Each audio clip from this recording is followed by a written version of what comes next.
आज विशेषतः देशाचे माननीय प्रधानमंत्री श्री नरेंद्र मोदीजी यांनी 12 वर्ष आपल्या कारकिर्दीला पूर्ण केले आणि हे करत असताना 4398 दिवस हा जो काही यापूर्वी लॉन्गेस्ट सर्व्हिंग इलेक्टेड प्राइम मिनिस्टरचा रेकॉर्ड होता माननीय पंडित जवाहरलाल नेहरूंचा, तो रेकॉर्ड मुळत नवीन कीर्तिमान स्थापित केला आणि देशाच्या इतिहासातले सर्वाधिक काळ कार्यरत असणारे निर्वाचित पंतप्रधान म्हणून मोदीजींनी हा कीर्तिमान स्थापित केला आहे। मी पहिल्यांदा तर महाराष्ट्राच्या 14 कोटी जनतेच्या वतीने माननीय प्रधानमंत्री महोदयांचे मनापासून अभिनंदन करतो। ही कारकीर्द केवळ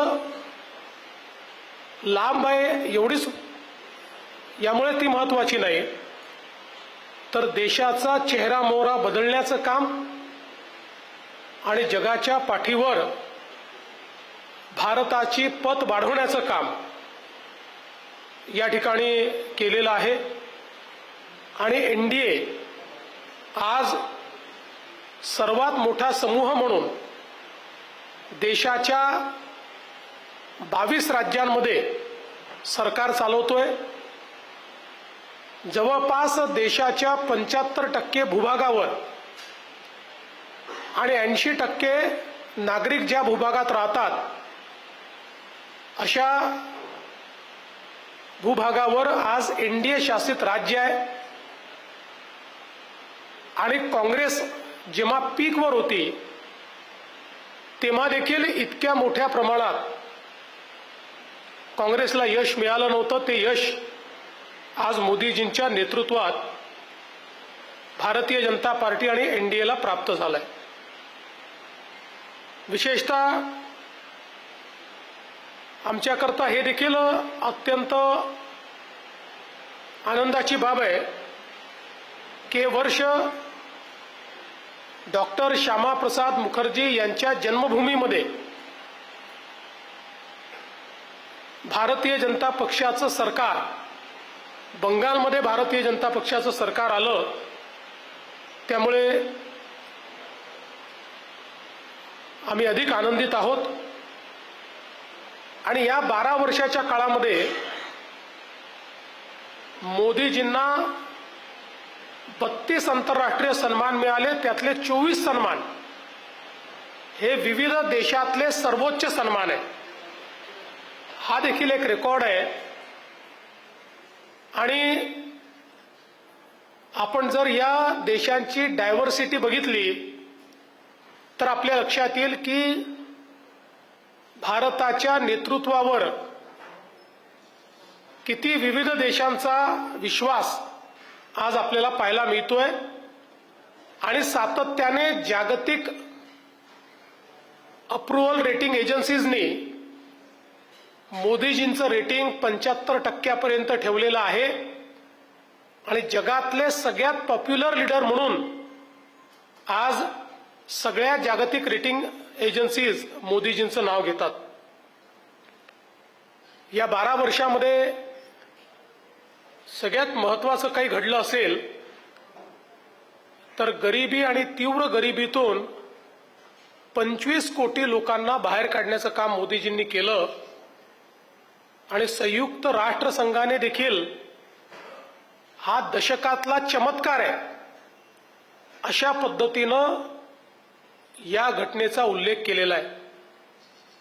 81 कोटी नागरिकांना अन्न सुरक्षा देण्याचं काम मोदीजींनी केलं। 11 कोटीपेक्षा जास्त आमच्या शेतकऱ्यांना सातत्याने किसान सन्मान योजनेच्या माध्यमातून 4 लाख कोटी रुपये 4.3 लाख कोटी रुपये हे देण्याचं काम त्यांनी केलं। किसान क्रेडिट कार्डच्या माध्यमातून 7.71 लाख कोटी रुपये म्हणजे जवळपास 8 लाख कोटी रुपये हे शेतकऱ्यांना मिळाले आणि शेतकऱ्यांच्या कर्जाची मर्यादा 3 लाखावरनं 5 लाखापर्यंत नेण्याचं काम या ठिकाणी झालं. दूध उत्पादन 10 वर्षात 70% वाढलं आणि आता जगातला सर्वाधिक दुधाचं उत्पादन करणारा देश आपला भारत झाला. जवळपास 1,09,00,000 हेक्टरवर सूक्ष्म सिंचन तयार करण्याचा विक्रम झाला. जनधन योजनेतनं 58 कोटीहून अधिक खाती निर्माण झाली. त्यात 32 कोटी महिलांची खाती आहेत आणि ऍक्टिव्ह खाती आहेत. आयुष्यमान भारतच्या माध्यमातून 60 कोटी लोकांना आरोग्य कार्ड आणि 5 लाखापर्यंतचा उपचार हा मोफत मिळाला. मध्यमवर्गीयांकरता प्राप्ती कराची इन्कम टॅक्सची लिमिट 2 लाखावरनं 12,75,000 वाढवण्यात आली. प्रधानमंत्री सुरक्षा विमा योजनेच्या अंतर्गत 58 कोटी नागरिकांना लाभ मिळाला. प्रधानमंत्री आवास योजनेच्या अंतर्गत 4 कोटी घरं ही तयार झाली. अजून 3 कोटी घरं तयार होत आहेत. प्रधानमंत्री स्वनिधीच्या अंतर्गत 74 लाख फुटपाथ विक्रेत्यांना मदत मिळाली. विश्वकर्माच्या अंतर्गत 30 लाख कारागिरांना मदत मिळाली. आज लखपती दीदी कार्यक्रमाच्या अंतर्गत देशामध्ये महिलांचा ज्यावेळेस आपण विचार करतो त्यावेळी मोदीजींच्या नेतृत्वात 3 कोटी महिला या लखपती दीदी झाल्या आहेत. महाराष्ट्रात आपण 50 लाखापर्यंत पोहोचलो आणि आपण 1 कोटीपर्यंत जाणार आहोत आणि देशामध्ये 6 कोटी महिलांना लखपती दीदी बनवण्याचा मोदीजींचा मानस आहे. उज्ज्वला योजनेच्या अंतर्गत 11 कोटी महिलांना गॅसचं कनेक्शन मिळालं. सुकन्या समृद्धी योजनेच्या अंतर्गत 4.5 कोटी मुलींची खाते उघडून त्यात पैसे जमा करण्यात आले. जवळपास आपल्या भारताच्या सैन्यामध्ये महिलांची संख्या ही 3,000वरनं 11,000वर गेली. देशामध्ये 12 कोटी शौचालय तयार झाले. 16 कोटी घरांमध्ये शुद्ध पिण्याचं पाणी हे नेऊन महिलांना सशक्त करणे आणि महिला केंद्रित अर्थव्यवस्था करणे हे कार्य मोदीजींनी करून दाखवलं. सगळ्यात महत्त्वाचं या 12 वर्षामध्ये सुशासन आणि सुप्रशासन या 2 गोष्टी मोदीजींच्या या संपूर्ण कार्यकाळाचं एक महत्त्वाचं बलस्थान राहिलं. सरकारी योजनांचं डिजिटल मॉनिटरिंग, विविध योजनांचे लाभ थेट खात्यात जे लाभ मिळाले आहेत त्यात आतापर्यंत 51 लाख कोटी रुपये 51 लाख करोड इतके थेट नागरिकांच्या खात्यामध्ये पैसे हे मोदीजींनी वेगवेगळ्या योजनांतून दिले आहेत. जेम पोर्टलच्या माध्यमातून खरेदीतला भ्रष्टाचार संपवला. भारत नेटच्या माध्यमातून 2,14,000 ग्रामपंचायतींपर्यंत थेट इंटरनेट कनेक्टिव्हिटी नेली. 13 नवीन एम्स हॉस्पिटल तयार केले.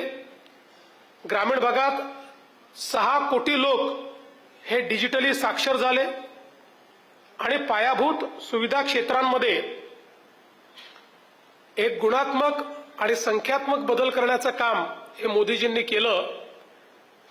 पूर्वी रोड, पोर्ट, एअरपोर्ट, रेल्वे अशी जी पायाभूत सुविधांची क्षेत्र आहेत याच्यामध्ये भारत वर्षाला 2 लाख कोटी रुपये खर्च करायचा. आता वर्षाला 12.2 लाख कोटी खर्च करतो. म्हणजे अनेक पटींनी या ठिकाणी हा खर्च वाढवलेला आहे. प्रधानमंत्री ग्राम सडक योजनेच्या अंतर्गत 8 लाख किलोमीटर रस्ते झाले आहेत. त्यातले 4 लाख किलोमीटर हे केवळ मागच्या 10 वर्षामध्ये झालेले आहेत. राष्ट्रीय महामार्ग 91,000 किलोमीटरवरनं 1,46,000 किलोमीटर पर्यंत गेले आहेत. आणि आपण जर बघितलं तर पूर्वी एका दिवसाला आपण 11 किलोमीटरचा हायवे तयार करायचो.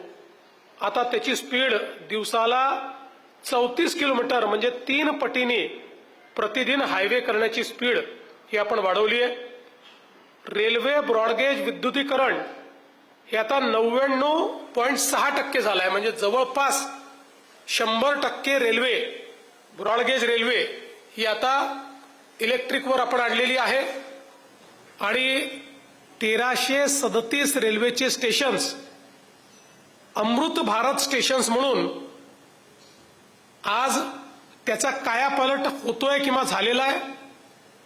164हून अधिक वंदे भारत एक्सप्रेस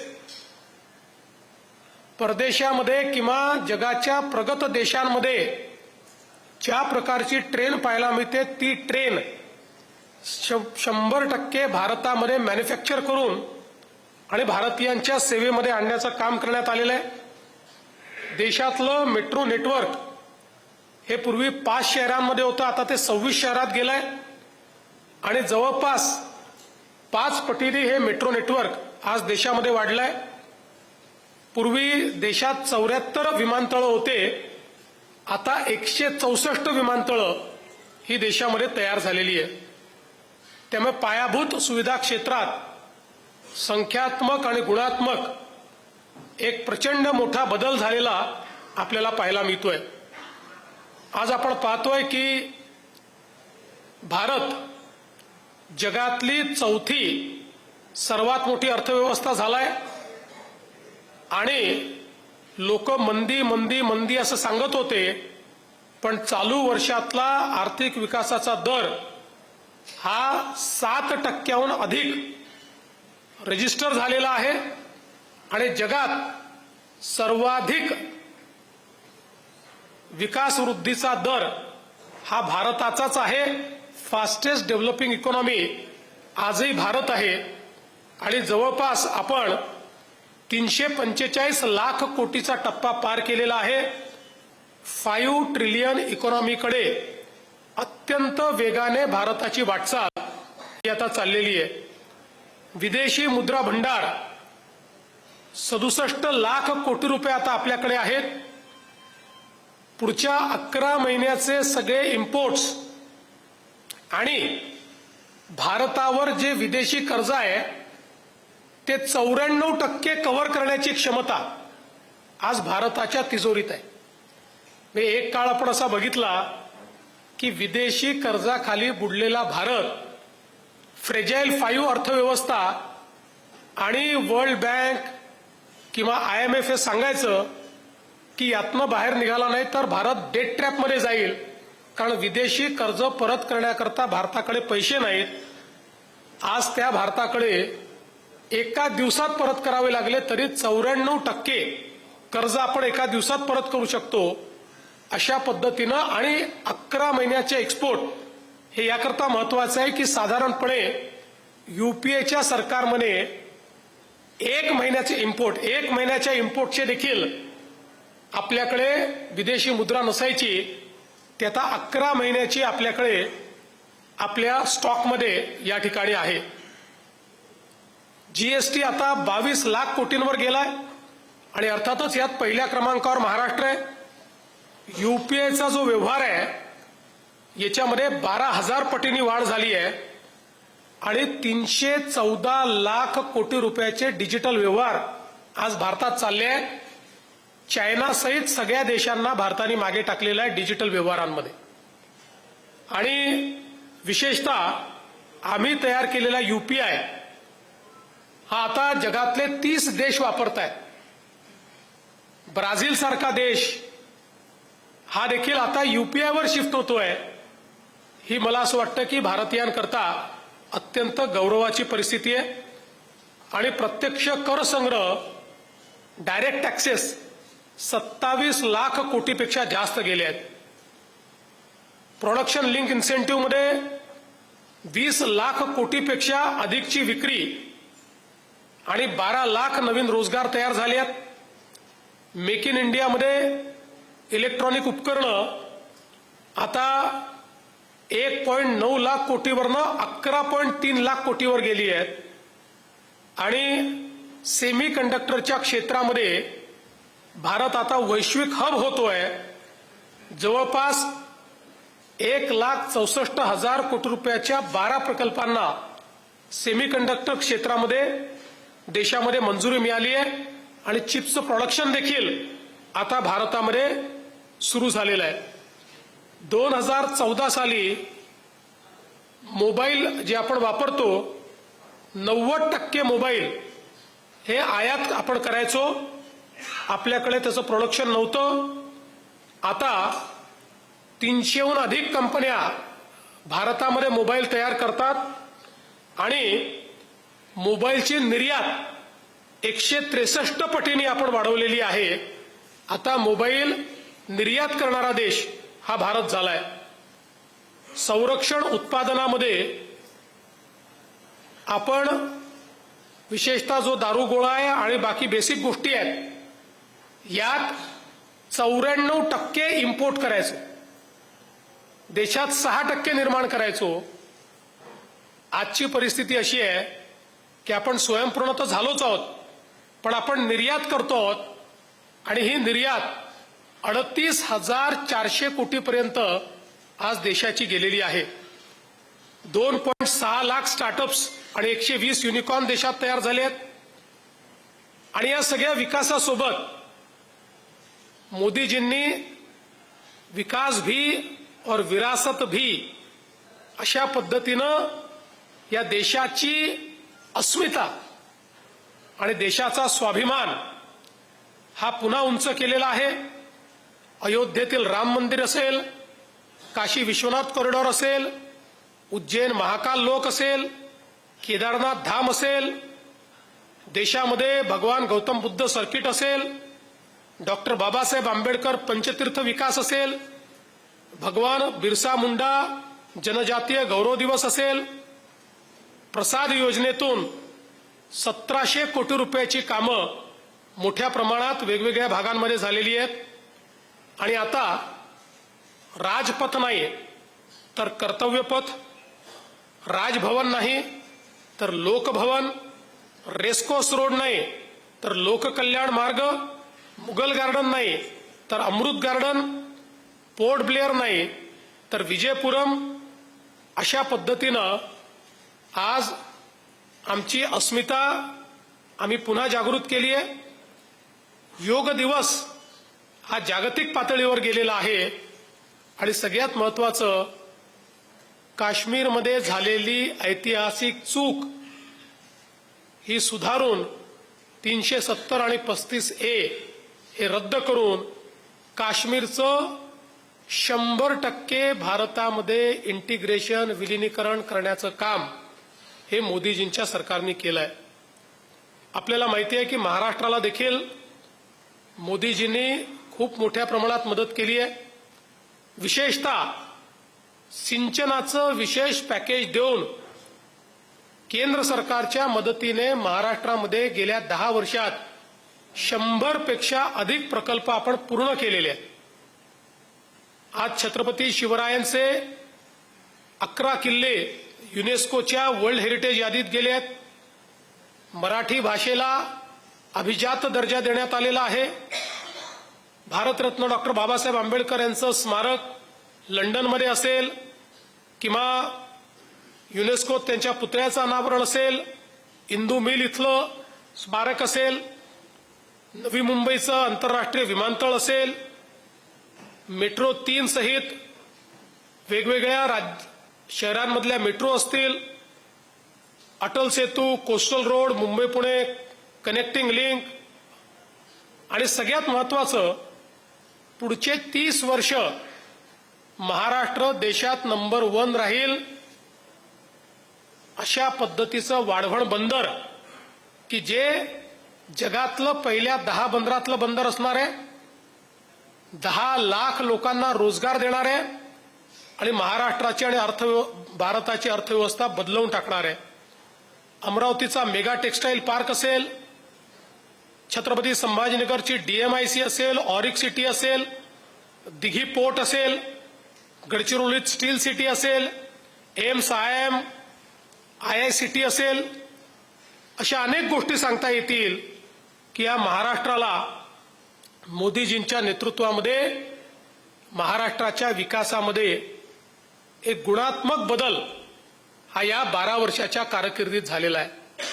आणि म्हणून जसं मी सांगितलं की केवळ लॉंगेस्ट सर्व्हिंग नाही तर फायनेस्ट सर्व्हिंग, केवळ लॉंगेस्ट सर्व्हिंग नाही तर ज्यांनी देशामध्ये 360 डिग्रीचा बदल करून दाखवला, 360 डिग्री डिफरन्स ज्यांनी आणून दाखवला, अशा पद्धतीचे प्रधानमंत्री माननीय नरेंद्र मोदीजी यांच्या या कार्यकाळाला महाराष्ट्राच्या वतीने मी अनंत अनंत शुभेच्छा देतो. मराठीतले प्रश्न आधी घेऊ आणि मग पहिले मराठी. सर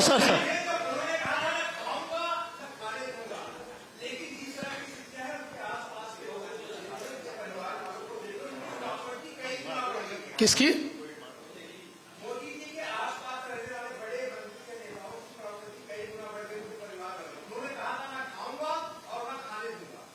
जे मोदीजींनी सांगितलं तेच त्यांनी केलंय. भ्रष्टाचाराचा एकही आरोप हा मोदी सरकारवर कोणी लावू शकलेला नाही. ज्यांनी आरोप लावायचा प्रयत्न केला ते तोंडावर पडलेले आहेत.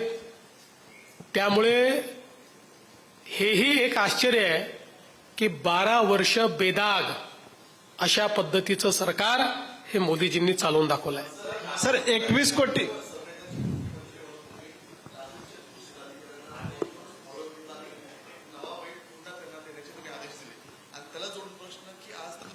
वर्षावरती शेतकरी महिलांच्या सक्षमी धोरणासंदर्भात बैठक देखील घेत आहे, या संदर्भात काय सांगता? नाही, असं आहे की जी काही लातूरवरनं बातमी आली होती ती आपल्या सगळ्यांनाच मन हेलावून टाकणारी होती. हा जो परिवार आहे हा भूमिहीन आहे. त्यांनी दुसऱ्याच्या शेतीमध्ये आपल्या बैलजोडीने बटईवर काम घेतलं होतं. त्यातला एक बैल मेल्यानंतर ती महिला त्या ठिकाणी झुंपलेली पाहून आपल्याला सर्वांनाच त्यात वाईट वाटलं. म्हणून तात्काळ आपण जिल्हाधिकाऱ्यांना सांगितलं, त्यांच्या मेलेल्या बैलाचं त्यांना कम्पेन्सेशन दिलं आणि एक बैल देखील दिला. आज पुन्हा त्या ठिकाणी आमच्याकडे अशी बातमी आली की दिलेला बैल हा काही योग्य नाही. जिल्हाधिकाऱ्यांना आदेश दिले आहेत की शेतकऱ्यांना बाजारात नेऊन त्यांच्या पसंतीचा बैल त्यांना घेऊन द्यावा. सर तुम्ही म्हणलात की 21 कोटी लोकांना 21 कोटी लोकांना गरिबीच्या रेषेतून बाहेर काढलं, मात्र 80 कोटी लोकांना अन्न सुरक्षा द्यावी लागते हे पण तुम्ही म्हणलात. जर 21 कोटी जर गरिबी रेषेतून बाहेर आले तर मग 80 कोटी अन्नधान्य हे कसं काय द्यावं लागतं? पहिली गोष्ट अशी आहे की 21 नाही 25 कोटी लोक गरिबी रेषेतनं बाहेर आले आहेत. गरिबी रेषेतनं बाहेर आले तरी देखील ते काही एकदम श्रीमंत झाल्यात अशी परिस्थिती नाहीये. आता ते एक डिसेंट अशा प्रकारचं जीवन जगू शकतात आणि म्हणून जोपर्यंत ते या परिस्थितीत कायम होत नाही, कारण असं यापूर्वी आपण बघितलेलं आहे की काही लोक गरिबीतनं बाहेर येतात आणि पुन्हा गरिबीत जातात. त्यामुळे त्यांना किमान 2 वेळच्या जेवणाची चिंता करावी लागू नये आणि त्यांनी आहे त्यापेक्षा अधिक सक्षम व्हावं, सरकारच्या योजनांचा लाभ घ्यावा, या दृष्टीनं 5 वर्षाकरता ती योजना चालूच ठेवण्यात आलेली आहे. सर आपण पीएमची जी 12 वर्षाची कामगिरी आहे त्याच्याबद्दल आपण बोलला. तर कुठून बोलतो? ही जे विलिनीकरणची चर्चा सुरू झालेली आहे, कशाचं विलिनीकरणची चर्चा सुरू झाली एनसीपी किंवा ममता दीदींच्या काँग्रेसमध्ये 12 वर्षाची जी कामगिरी आहे त्याचा परिणाम आहे का आणि याच्यावर आपण काय सांगाल? पहिल्यांदा तर या विलिनीकरणाबद्दल बेगानी शादी में अब्दुल्ला दिवाना अशा पद्धतीनं जो काँग्रेसचाही नाही, जो राष्ट्रवादीचाही नाही, तो व्यक्ती बोलतो आणि मग तुम्ही सगळे विलिनीकरणावर चर्चा सुरू करता. पण हरकत नाही. पहिल्यांदा तर मी सांगतो की हे जे काही पक्ष तुम्हाला दिसत आहेत, या पक्षांचे नेते एवढे हुशार आहेत की बुडत्या बोटीमध्ये कोणी पाय ठेवणार नाही. काँग्रेस हे बुडतं जहाज आहे. त्यामुळे त्या बुडत्या जहाजामध्ये पाय ठेवतील अशी मला शक्यता वाटत नाही. तथापि राजकारणात हायपोथेटिकल बोलायचं नसतं, पण मी तुम्हाला सांगतो, कोणी पाय ठेवला तर त्याचा आम्हाला फायदा आहे, आम्हाला नुकसान नाही. याचं कारण आम्हाला अधिकची पॉलिटिकल स्पेस ही त्याच्यामुळे उपलब्ध होते. जेवढं विरोधी पक्षाचं कन्सॉलिडेशन होईल तेवढी अतिरिक्त राजकीय स्पेस ही भारतीय जनता पक्षाला प्राप्त होणार आहे. त्यामुळे आमचं याच्यावर कुठली आमची प्रतिक्रिया नाही. आम्ही फक्त बघतो, वेट अँड वॉच. सर, तुम्ही शेती क्षेत्राच्या संदर्भात अनेक उपाययोजना केल्याचं सांगितलं, परंतु एमएसपीचा मुद्दा अनेक वर्षांपासून, दशकांपासून प्रलंबित आहे. मात्र एमएसपी साठी सरकार सकारात्मक जरी असलं तरी त्यातला जो टेक्निकल ग्लिच आहे की एमएसपी पेक्षा कमी दराने जे खरेदी करतात त्यांच्यावर कारवाई, याबद्दल सरकारची काय भूमिका आहे? पहिल्यांदा तर मोदी सरकारला एका गोष्टीकरता धन्यवाद द्यावा लागेल. 2014 साली MS स्वामीनाथन यांनी रिपोर्ट दिला. 2004 साली MS स्वामीनाथन यांनी रिपोर्ट दिला. 4 पासनं 14 पर्यंत UPAच्या सरकारने स्वामीनाथन रिपोर्ट लागू केला नाही. मोदीजींचं सरकार आल्यावर 2016 साली मोदीजींनी स्वामीनाथन रिपोर्ट लागू करून MSP स्वामीनाथन रिपोर्ट प्रमाणे त्या ठिकाणी देण्याचा निर्णय केला. त्यावरही काही लोकांनी विरोध केल्यानंतर स्वतः स्वामीनाथन यांनी वृत्तपत्रामध्ये लेख लिहून हे स्पष्ट केलं की माझा रिपोर्ट हा 10 वर्ष पेंडिंग होता, तो मोदींनी लागू केलाय आणि तो नीट लागू झालेला आहे. त्यामुळे MSPच्या संदर्भात सर्वाधिक बोल्ड निर्णय मोदीजींनी केले. खरेदीच्या संदर्भातही आपण जर आकडेवारी बघितली, UPAच्या 10 वर्षात त्यांनी जेवढी खरेदी केली तेवढी खरेदी एकेका वर्षामध्ये काही कमोडिटीजमध्ये ही मोदीजींच्या सरकारने केलेली आहे. तथापि ही गोष्टही खरी आहे की अनेक वेळा शेतकरी खरेदीची वाट न पाहता त्या ठिकाणी शेतीमध्ये सौदा करतात. व्यापारी तो सौदा घेतात आणि त्यानंतर वाढलेल्या दराचा फायदा त्या शेतकऱ्यांना मिळत नाही. म्हणूनच आपण आज आपल्याकडे स्मार्ट सारखी योजना चालवतो, नानाजी देशमुख कृषी समृद्धी योजनेसारखी योजना चालवतो, ज्याच्यामध्ये मोठ्या प्रमाणात गोडाऊन्स तयार करून शेतकऱ्यांना प्रोत्साहित करतो की त्यांनी माल गोडाऊनमध्ये ठेवून त्याच्यावर उचल घ्यावी आणि योग्य भावातच माल विकावा. अजून जास्त जनजागृती आपल्याला करावी लागेल, जास्त इन्फ्रास्ट्रक्चर तयार करावं लागेल, पण याची सुरुवात मात्र देशामध्ये आणि महाराष्ट्रात झाली. देवेंद्रजी विनोद यादव दी मराठीहून. सर, फॉरेन डायरेक्ट इन्व्हेस्टमेंटमध्ये महाराष्ट्र नंबर 1 राहिलेला आहे. या 12 वर्षाच्या कार्यकालामध्ये पंतप्रधान मोदींच्या कितपत महाराष्ट्राला फायदा झालेला आहे, एक विषय. दुसरा सर, अल्निनोमध्ये शेतकरी जे अडचणीत येणार आहे, मराठवाड्याच्या शेतकऱ्यांसाठी फेडणीसाठी काय अपील करणार? पहिला जो प्रश्न आहे, मी मोदी साहेबांचे आभार मानेन की त्यांनी जी इन्व्हेस्टमेंट इकोसिस्टीम तयार केली, त्यामुळे विक्रमी गुंतवणूक, विदेशी थेट गुंतवणूक भारतामध्ये झाली आणि अर्थातच त्याचा सर्वाधिक फायदा महाराष्ट्राला झालाय. कारण आलेल्या गुंतवणुकीच्या 40% गुंतवणूक त्या महाराष्ट्राने केली आहे आणि महाराष्ट्र सातत्याने नंबर 1च आहे. आपण 2015 पासून 2019 पर्यंत नंबर 1 होतो. 21-22 मध्ये आपण 3-4 क्रमांकावर गेलो, पण पुन्हा 23 पासून आपण नंबर 1 आहोत. याही वर्षी आपणच नंबर 1 आहोत. त्यामुळे त्याचा निश्चित फायदा झालाय. दुसरा जो विषय आहे तो अत्यंत महत्वाचा आहे. अल निनोच्या संदर्भात आपण तयारी करतो. मी माझ्या बजेटच्या भाषणामध्येच अल निनोच्या संदर्भात त्या ठिकाणी वाच्यता केली होती आणि त्याचा मोठा परिणाम आपल्या राज्यावर होईल. त्यामुळे त्याची तयारी आपण सुरू केली. आपण त्याचा टास्क फोर्स तयार केला. जलसंधारणाची कामं मोठ्या प्रमाणात कशी पूर्ण करता येतील हा आपला प्रयत्न. आयुष्यमान भारतच्या माध्यमातून 60 कोटी लोकांना आरोग्य कार्ड आणि 5 लाखापर्यंतचा उपचार हा मोफत मिळाला. मध्यमवर्गीयांकरता प्राप्ती कराची इन्कम टॅक्सची लिमिट 2 लाखावरनं 12,75,000 वाढवण्यात आली.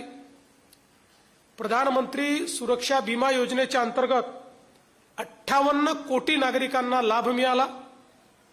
प्रधानमंत्री आवास योजनेच्या अंतर्गत 4 कोटी घरं ही तयार झाली. अजून 3 कोटी घरं तयार होत आहेत. प्रधानमंत्री स्वनिधीच्या अंतर्गत 74 लाख फुटपाथ विक्रेत्यांना मदत मिळाली.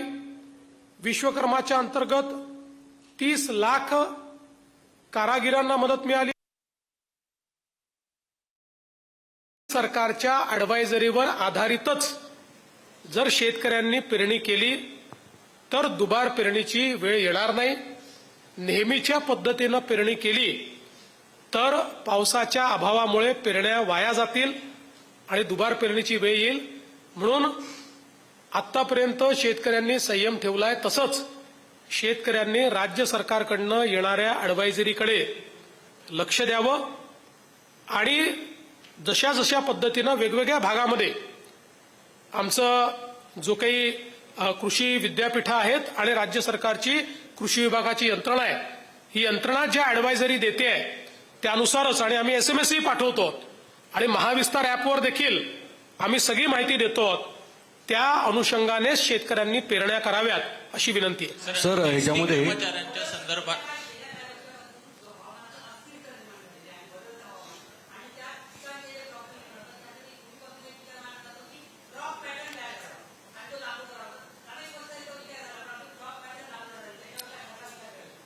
क्रॉपिंग पॅटर्न हा बदलणे आणि तो लागू करणे हे एक जनरेशनल काम आहे. म्हणजे ज्याला 4, 5, 6, 7 वर्ष लागतात. हे एकदम होत नाही. याचं कारण त्या संदर्भात जेव्हा क्रॉपिंग पॅटर्न आपण बदलतो तर त्याकरता तशा पद्धतीचं वाण उपलब्ध करून देणं, तशा पद्धतीचे इनपुट्स उपलब्ध करून द्यावे लागतात. त्याला मार्केटशी लिंकेज करून द्यावं लागतं, मार्केट तयार करावं लागतं. आपण आता हे काम सुरू केलं आहे. विशेषतः आपल्या राज्यामध्ये किंवा देशामध्ये ज्या डाळी आहेत त्याच्या संदर्भात खूप मोठी कमतरता आपल्याला त्या इम्पोर्ट कराव्या लागतात. आणि म्हणून आपण रिप्लेसमेंट म्हणून मोठ्या प्रमाणामध्ये डाळी असतील, काही भागामध्ये मका असेल, मक्यापासून आपण इथेनॉल तयार करतोय त्यामुळे इथेनॉल करता मका असेल, अशा वेगवेगळ्या पद्धतीचे त्या ठिकाणी बदल जे आहेत, हे कापूस आणि सोयाबीन या 2च्या अवतीभोवती फिरणारं जे आपलं चक्र आहे हे थोडं डायव्हर्सिफाय कसं करता येईल हा प्रयत्न आपण करतोय, पण त्याला निश्चितपणे वेळ लागेल. सीएम सर कर्मचाऱ्यांच्या संदर्भात आपल्याला अनेक आंदोलनं होताना दिसत आहेत आणि वारंवार कुठेतरी वित्त विभागाकडनं शेरे निगेटिव्ह येत आहेत, अशा प्रकारच्या बातम्या देखील समोर येताना दिसत आहेत. एकूणच कुठेतरी एसटीचं सक्षमीकरण होत नाहीये ही वारंवार तक्रार कर्मचाऱ्यांची देखील दिसते आहे. नेमकं सरकार कशा पद्धतीनं पुढे या संदर्भात? मुळामध्ये वित्त विभागाचं एक कामच आहे की जे ठरलंय ते तुम्ही करा म्हणणं. आता ज्यावेळी एसटीला मदत करायचं आपण ठरवलं त्यावेळी काही गोष्टी एसटीने देखील करायच्या होत्या, त्यांनी काही सुधारणा करायच्या होत्या. ती जबाबदारी एसटीची आणि एसटीच्या कर्मचाऱ्यांची आहे. त्या जर सुधारणा झाल्या नाहीत तर दरवर्षी किंवा दर महिन्याला तोटा वाढत जातो आणि मग सरकारवर अधिक भर येतो. त्यामुळे त्या गोष्टी वित्त विभाग पॉइंट आउट करतो. याचा अर्थ वित्त विभाग पैसे देत नाही असं नाहीये. आवश्यकता पडली आणि जे ठरलंय तेवढे पैसे हे वित्त विभाग वारंवार दर महिन्याला एसटीला देतोय. मला एक विचारायचं आहे की 2014 पासून ते आतापर्यंत म्हणजे जवळपास 12 वर्ष मोदी सरकारचं आणि आपलं राज्य सरकार होतं. या दरम्यान देशामध्ये पण अनेक ठिकाणी सरकार होते. तुम्ही थर्ड पार्टी म्हणून अनालिसिस केलंय का देशामध्ये खरंच महाराष्ट्राला जास्त लाभ झालाय आणि त्यापेक्षा खरंच इतर राज्यांना जास्त झालाय? कारण की तशा स्वरूपाचं नॅरेशन वारंवार होताना दिसतं. गुजरात असेल किंवा कर्नाटक असेल अशा ठिकाणी मोठमोठ्या इंडस्ट्रीज जातात असं सांगण्याचा आरोप येतो. आपल्याला खरंच बेनिफिट झाला तेवढा? मला असं वाटतं की एकच आकडेवारी तुम्हाला देतो. युपीए सरकार होतं. युपीए सरकारच्या 2004 ते 2014 10 वर्षामध्ये महाराष्ट्राला एकूण 2 लाख कोटी रुपये मिळाले. 10 वर्षात 2 लाख कोटी रुपये. आणि मोदीजींच्या 10 वर्षात, मी 12 वर्ष म्हणतच नाही, 10 वर्षाची 10 वर्ष कम्पेअर करतो. मोदीजींच्या 10 वर्षामध्ये महाराष्ट्राला 12 लाख कोटी रुपये मिळाले. आता हा फायदा नाही तर काय? एवढंच नाही तर मी ज्या बळीराजा योजनेचा उल्लेख या ठिकाणी केला, ज्यातनं 100 धरणं आपण पूर्ण केली, संपूर्ण देशामध्ये बळीराजा योजना फक्त महाराष्ट्राला मिळाली. हे मोदी सरकारच्या इतिहासात पहिल्यांदा असं घडलं. एका राज्याकरता सिंचनाची योजना. दुसरं, प्रधानमंत्री कृषी सिंचाई योजनेमध्ये देशभरात जेवढी धरणं घेतली, म्हणजे हे बळीराजापेक्षा वेगळं आहे, देशभरात जेवढी धरणं घेतली त्यातली 30% धरणं एकट्या महाराष्ट्राची आहेत, 30%. आणि प्रधानमंत्री कृषी सिंचाई योजनेतही सर्वात मोठा वाटा देशात सर्वात मोठा वाटा हा महाराष्ट्राला मिळाला. मी वेगवेगळ्या विभागांचे वेगवेगळी आकडेवारी आपल्याला देऊ शकतो, पण मला असं वाटतं एवढीच एक आकडेवारी काफी आहे की जी हे सांगू शकते की महाराष्ट्राला मोदी सरकारने काय दिलं. देवेंद्र जी एक सवाल ये है कि महाराष्ट्र के भीतर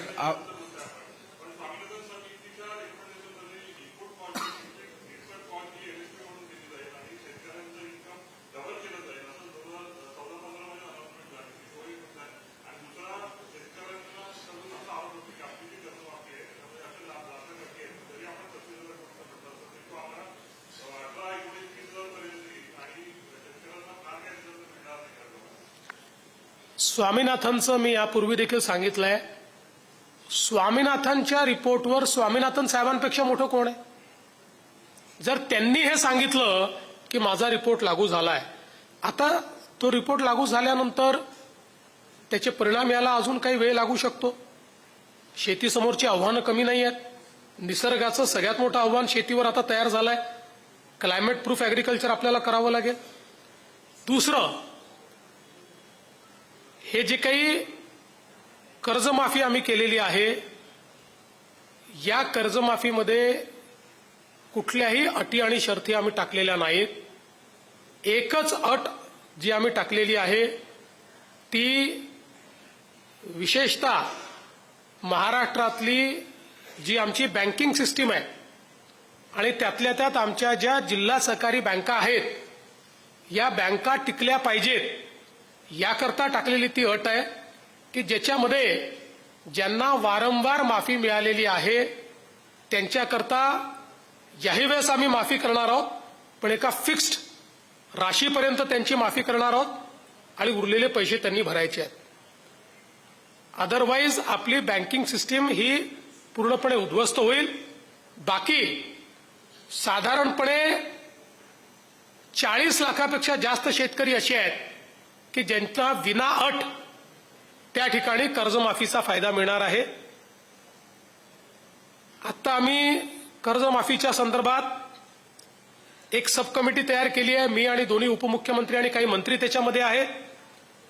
ही कर्जमाफी जशी पुढे जाईल तशी त्यातल्या अडचणी लक्षात येतील. त्या अडचणी सोडवण्याची जी काही जबाबदारी आहे ती या कमिटीला देण्यात आलेली आहे. त्यावेळी आम्ही ती सोडवू. पण कुठल्याही निवडणुका समोर नसताना या ठिकाणी ही कर्जमाफी आम्ही केलेली आहे, हे महत्वाचं आहे. विरोधी पक्षांनी कोणची ताकदीनं मागणी न करता शासनाने स्वतः केलेली कर्जमाफी आहे, हेही लक्षात घेतलं पाहिजे. त्यामुळे आमच्या डोळ्यासमोर राजकीय हेतू नाही, आपल्या शेतकऱ्याला कसं सक्षम करता येईल. अन्यथा 2029ची निवडणूक असल्यामुळे 2028च्या डिसेंबरलाही कर्जमाफी करता आली असती, पण ते आम्ही केलेलं नाही. देवेंद्र जी दो सवाल. देवेंद्र जी ये दो सवाल है, खासकर सोनू अरे भाई एक एक को एक एक पूछने दो सब. एक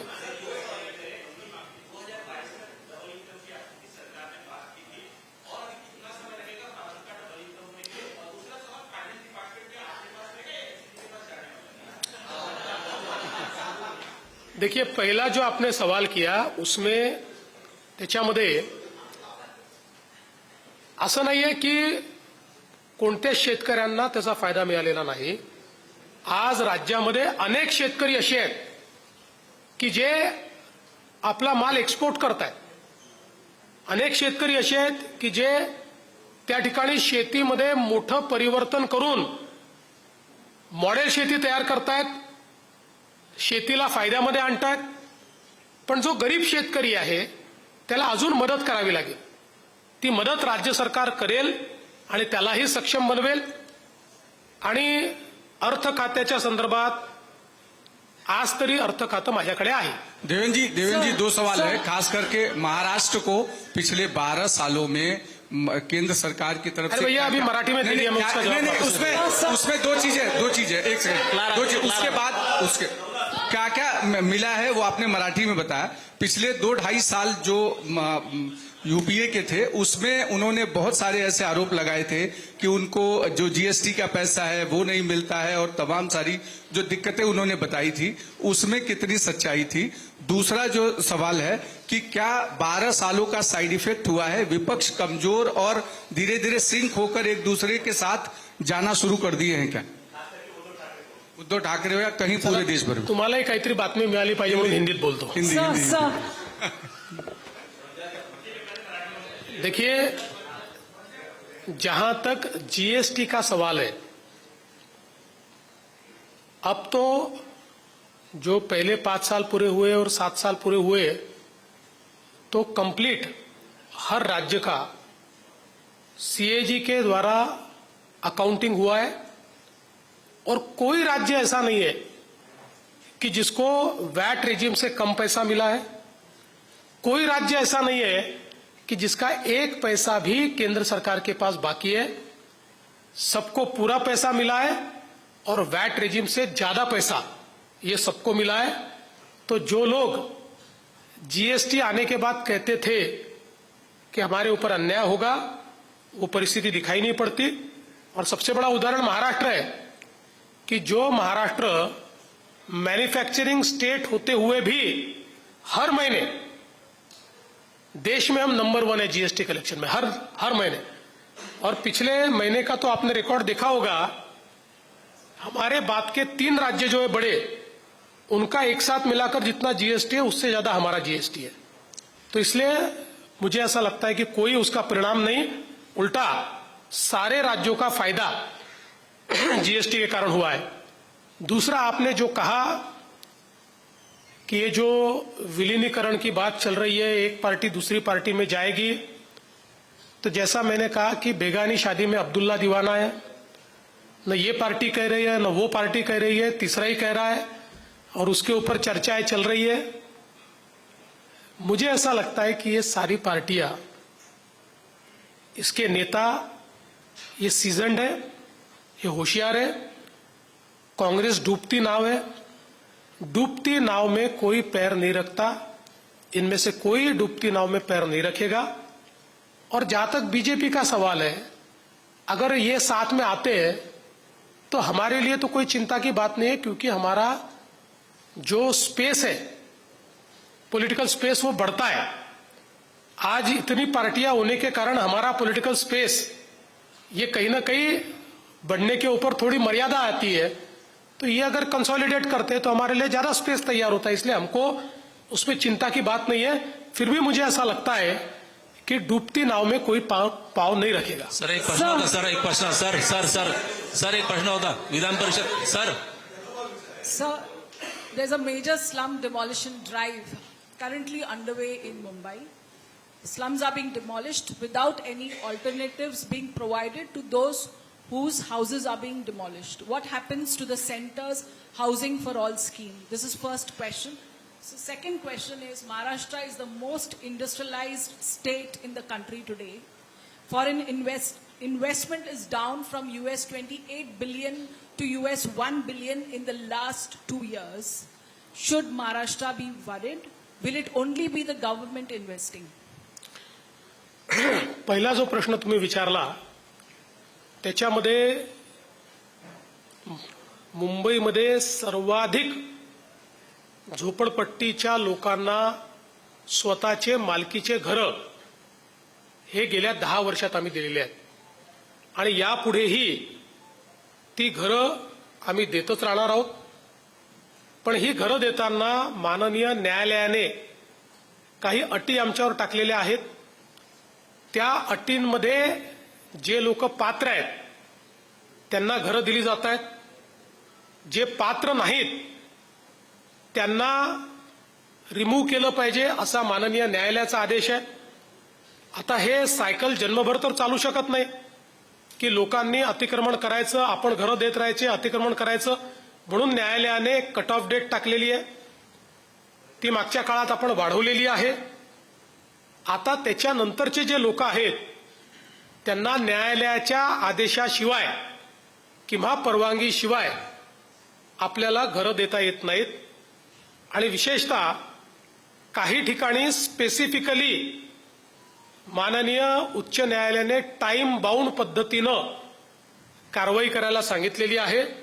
त्या पद्धतीनं कारवाई चाललेली आहे. सर एक प्रश्न होता माझा. दुसरा जो प्रश्न आपण विचारला, आज आपण जर बघितलं तर ही गोष्ट खरी आहे की काही प्रमाणात FIIsनी त्या ठिकाणी स्टॉक मार्केटमधनं पैसा काढला. पण हा पैसा जातो कुठे? हा पैसा चाललाय डेटा सेंटरमध्ये. आणि देशामध्ये, भारतामध्ये म्हणजे जगाच्या पाठीवर आज सर्वात जास्त डेटा सेंटर इन्व्हेस्टमेंट कमिटमेंट्स या भारतामध्ये आलेल्या आहेत. जवळपास आतापर्यंत $40 बिलियन डेटा सेंटरच्या कमिटमेंट्स या वेगवेगळ्या स्टेजवर आहे. आणि मला सांगताना आनंद वाटतो की यातही नंबर 1 महाराष्ट्र आहे. यातल्या जवळपास 55% डेटा सेंटर कमिटमेंट्स या महाराष्ट्रात आलेल्या आहेत. त्यातल्या काहींना आता आम्ही जागा दिलेल्या आहेत, काहींना जागा देण्याची प्रक्रिया चालली आहे, काहींचं बांधकाम देखील सुरू झालेलं आहे. त्यामुळे बाहेर निघालेल्या पैशापेक्षा आत येणारा पैसा हा अधिक आहे. सर एक प्रश्न होता. विधान परिषद निवडणुकीमध्ये अमरावतीतले काँग्रेसचे उमेदवार जे आहेत ते हॉस्पिटलमध्ये आहेत आणि ऑनलाईन प्रचार करत आहेत. आपण माहिती तंत्रज्ञानाची प्रगती केली आहे, तर आपण याच्या संदर्भात ही जी प्रगती आहे ऑनलाईन प्रचार, याबाबत आपली प्रतिक्रिया काय? दुसरं म्हणजे महाराष्ट्राचे 3 सिनियर मिनिस्टर्स गेले 8 दिवस कामधाम सोडून नाशिकमध्ये मुक्कामी होते. या संदर्भात आपलं मत काय? तिसरं, शरद पवार साहेबांनी असं म्हटलेलं आहे की पंडित नेहरूंची मोदींची तुलना अनाठायी आहे. तर आपल्याला काय वाटते, मोदी मोठे आहेत की नेहरू मोठे आहेत? पहिला प्रश्न काय होता? अमरावतीचा. अमरावतीचे उमेदवार हे ऍडमिट असल्याचं मला समजलं. मी ईश्वराला प्रार्थना करतो की त्यांना लवकर आरोग्य लाभावं आणि त्यांना ITच्या माध्यमातून नाही तर थेट प्रचार करता यावा. पण आता ITची पण आपण व्यवस्था अशी ठेवलेली आहे की हॉस्पिटलमधने ते सर्वांशी संपर्क करू शकतात आणि प्रचार करू शकतात. फक्त मला असं वाटतं की त्यांनी मतदारांशी संपर्क करायच्या ऐवजी काँग्रेसच्या नेत्यांशी संपर्क केला तर अधिक चांगलं होईल. काँग्रेसच्या नेत्यांना थोडं शांत वाटेल. त्यामुळे माझी आपली छोटीशी न मागितलेला सल्ला त्यांना आहे. दुसरं, तुम्ही नाशिकच्या संदर्भात सांगितलं तर नाशिकच्या गोकुळामध्ये आता शांतता झालेली आहे. गीत गायन आता संपलेलं आहे आणि नाशिक आणि जळगाव या दोन्ही ठिकाणी भाजप सेना एकमेकाचे उमेदवार हे निवडून आणतील. या ठिकाणी जे काही पवार साहेब म्हणाले त्या संदर्भात माझी प्रतिक्रिया एवढीच आहे की ही जी तुलना होतीये ती नंबर्सची तुलना पहिल्यांदा फक्त केलेली आहे. कोणीही नेहरूजींची आणि मोदीजींची तुलना केलेली नाही. तर मॅटर ऑफ फॅक्ट आहे की जर या देशाच्या पंतप्रधानांनी आत्तापर्यंतचे लॉंगेस्ट सर्व्हिंग जे प्राईम मिनिस्टर आहेत 4,398 दिवस ज्यांनी देशावर राज्य केलं त्यांचा रेकॉर्ड हा जर मोदीजींनी मोडला आणि त्यापेक्षा जास्त दिवस जर ते पंतप्रधान या पदावर आहेत तर ते बोलणं काय वावग आहे? त्यात चुकीचं काय आहे? तो रेकॉर्ड तुटलाय, नवीन रेकॉर्ड कायम झालाय. आता महाराष्ट्रामध्ये समजा आतापर्यंत फक्त वसंतराव नाईक यांनी 5 वर्ष पूर्ण केले होते, बाकी कुठल्याही मुख्यमंत्र्यांनी केले नाही. त्यानंतर मी पूर्ण केले. आता कोणी जर म्हटलं की वसंतराव नाईकांनंतर देवेंद्र फडणवीसनी 5 वर्ष पूर्ण केले तर ही काही त्यांच्याशी तुलना थोडी आहे. पंडित जवाहरलाल नेहरू हे आपल्या ठिकाणी आहेत, मोदीजी हे आपल्या ठिकाणी आहेत. आज माननीय मोदीजींनी नवभारताची जी निर्मिती केली आहे, ज्या गतीनं जी स्वप्न स्वातंत्र्याच्या वेळी आम्ही बघितली होती आणि स्वातंत्र्याच्या 60 वर्षानंतरही जी आम्ही पूर्ण करू शकलो नाहीत, ती स्वप्न जर सातत्याने मोदीजी पूर्ण करत असतील तर त्यांची तारीफ केल्यावर किंवा त्यांना शुभेच्छा दिल्यावर कोणाला वाईट वाटायचं कारण नाही, कोणाला राग यायचं कारण नाही. अरे आज दिवस घालवायचा का आपल्याला? एक शेवट अंकुर की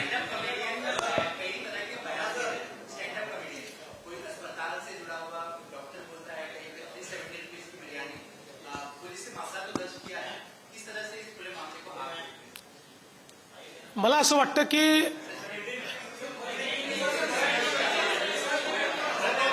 तेलगूत बोलतो, तेलगूत. मला असं देतो, हिंदी भी देतो.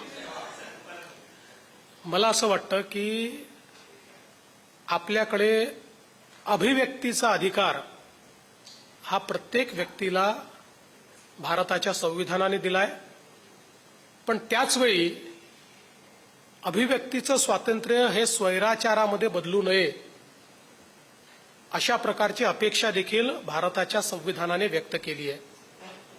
आणि ज्यावेळी सामाजिक मर्यादा तोडून आपण अभिव्यक्ती करतो त्यावेळी इतरांचं जे स्वातंत्र्य आहे, जे इतरांना डिग्निटीनी राहण्याचं स्वातंत्र्य हे संविधानाने दिलेलं आहे, त्या स्वातंत्र्यावर आपण अतिक्रमण करतो. आणि म्हणूनच मला असं वाटतं की प्रत्येकाला अभिव्यक्तीचा अधिकार आहे. स्टँडअप कॉमेडियन्सला तर आहेच. मी स्वतः स्टँडअप कॉमेडी खूप मोठ्या प्रमाणात ऐकतो, मनोरंजनाचं साधन आहे. पण ते होत असताना मर्यादा काय आहेत या देखील आपण पाहिल्या पाहिजेत. समाजातल्या इतर लोकांच्या डिग्निफाईड जगण्याच्या स्वातंत्र्यावर कोणीच अतिक्रमण करू नये अशा प्रकारची माझी अपेक्षा आहे. अभिव्यक्ति का स्वातंत्र्य भारत के संविधान ने सभी को दिया है, लेकिन उसके साथ साथ इसका दुरुपयोग न हो इस प्रकार की व्यवस्था भी उसी संविधान ने तैयार की है. जब कोई अभिव्यक्ति अमर्याद हो जाती है तो समाज के लोगों के डिग्निफाइड जीने का जो अधिकार है उस अधिकार पर वो आक्रमण करती है. और इस प्रकार का आक्रमण ये हमारे संविधान को मंजूर नहीं है. इसलिए मुझे ये लगता है कि स्टैंड अप कॉमेडी सभी को पसंद है, मैं स्वयं भी देखता हूं, उससे मनोरंजन भी होता है. लेकिन मनोरंजन करते करते हम समाज की सीमाओं को और डिग्निटी की सीमाओं को अगर उसका उल्लंघन करेंगे तो ये सही नहीं होगा, ये लोगों के ऊपर अन्याय होगा. इसलिए सभी लोग कम से कम जो डिग्निटी के मिनिमम पैरामीटर्स है उसको ध्यान में रखते हुए स्टैंड अप कॉमेडी करे, ऐसा मुझे लगता है. सर एक शेवटचा प्रश्न होता. सर एक शेवटचा प्रश्न तपपूर्तीनिमित्त सर विचारायचा आहे. जिसकी लाठी उसकी भैंस, जिसका माइक उसका प्रश्न. क्या सर तपपूर्तीनिमित्त पत्रकार परिषदेमध्ये विचारतोय. गेल्या अरे माईक मिळून तुझा आवाज येत नाही मला. सर गेल्या 75% राज्यांमध्ये तुम्ही सांगितलं की भाजप आणि एनडीए शासन आहे. 80% भूभाग देखील तुम्ही व्यापलेला आहे. आता खरी स्पर्धा दिसते ती मित्रपक्षांमध्ये दिसते. हे आव्हान पुढच्या 3 वर्षांमध्ये कसं तुम्ही पाहताय? कारण शिवसेना राष्ट्रवादी सोबत होणारा आता सुप्त संघर्ष स्पष्टपणे दिसू लागलेला आहे. जरी एनडीए म्हणून तुम्ही एकत्र जाताय, 100% भाजपचा विचार आता होणार आहे का? मी 75% आणि 80% जे बोललो ते एनडीएचं बोललोय. एनडीए, भाजप नाही. 2029लाही महाराष्ट्रामध्ये महायुतीच निवडणुकीला सामोरी जाईल. आता धन्यवाद. खूप खूप धन्यवाद. सर्वांना विनंती आहे की बसून राहायचंय. आपल्याला एक चित्रफित. मुख्यमंत्री देवेंद्र फडणवीस माध्यमांशी बोलत होते. मोदींनी पंतप्रधान पदाची सलग 12 वर्ष पूर्ण केलेली आहेत. एक टप पूर्ण केलेलं आहे. निसर्गाचं मोठं आव्हान शेतीसमोर तयार झालंय असं मुख्यमंत्री फडणवीसांनी म्हटलेलं आहे. कर्जमाफी मागे कुठल्याही अटी शर्ती टाकल्या नाहीत असं मुख्यमंत्री देवेंद्र फडणवीस यांनी स्पष्ट केलंय. वारंवार कर्जमाफी मिळालेल्यांना 2 लाखांपर्यंतच कर्जमाफी मिळणार हेही त्यांनी स्पष्ट केलं. तर 40 लाख शेतकऱ्यांना काहीही न भरताच कर्जमाफी मिळेल असं मुख्यमंत्री फडणवीसांनी म्हटलंय. कुठल्याही निवडणुकासमोर नसताना आम्ही कर्जमाफी केली असंही मुख्यमंत्री फडणवीसांनी यावेळी माध्यमांशी बोलताना म्हटलेलं आहे. कर्जमाफी मागे कुठलाही राजकीय हेतू नाही असं मुख्यमंत्री म्हणतायत. आज तरी अर्थ खातं माझ्याकडे आहे. अर्थ खात्यावरून विचारलेल्या प्रश्नावर मुख्यमंत्री देवेंद्र फडणवीसांनी हे उत्तर दिलंय.